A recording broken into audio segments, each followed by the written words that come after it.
Hi అండి అందరికీ. ఎలా ఉన్నారు అందరూ? ఏం తిన్నారు ఇవాళ? ఈరోజు నేను పచ్చి మామిడికాయలు, ఎండుమిరపకాయలు వేసి రోటి పచ్చడి చేశాను. రోట్లో నూరాను. ఒకసారి ఫుల్ వీడియో కింద లింకులో ఇస్తాను చూడండి. చాలా ఎమ్మీగా ఉంది. ఈ మామిడికాయలు సీజన్ రాగానే నాకు ఒక విషయం గుర్తొచ్చింది అనమాట, నా చిన్నప్పటి విషయము. నేను స్కూల్ టైంలో ఉన్నప్పుడు అమ్మకి మామిడికాయలు అంటే చాలా ఇష్టం అనమాట. ఎప్పుడు సీజన్ మొత్తము రసాలని, బంగినపల్లి మామిడికాయలని ఏవి పోనీకుండా కొనేది.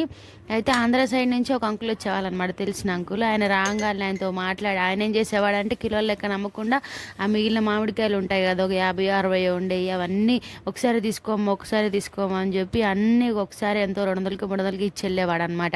మా ఇంట్లో అమ్మొక్కతే బాగా ఇష్టంగా తినేది. మిగతా వాళ్ళం అంత పెద్దగా తినేవాళ్ళం కాదు, ఏదో 1-2 తినేవాళ్ళము. స్కూల్ నుంచి వచ్చి అమ్మ మాత్రం ఇక అదే పనిగా పెట్టుకొని తినేది. అప్పుడు ఫ్రిడ్జ్ ఉండేది కానీ మాకు పాలు, థమ్స్అప్లు అవి పెట్టడానికే ఫ్రిడ్జ్ సరిపోయేది కాదు. మామిడికాయలు బయట పెట్టేది. ఎంత తిన్నా కానీ ఎక్కడైపోతే అన్ని మామిడికాయలు. ఇంకా అన్నం కూడా తినకుండా మామిడికాయలు తినేది. మళ్ళీ ఆ మామిడికాయలు కొన్ని ఖరాబ్ అయిపోయేసి మళ్ళీ ఇంకోసారి తీసుకోకూడదు అని అనుకునేది. మళ్ళీ అంకుల్ వచ్చి ఇచ్చేవాడు, మళ్ళీ తీసుకునేది. రిపీటెడ్గా జరుగుతూ ఉండేది. మీ ఇంట్లో కూడా ఇలా ఉంటే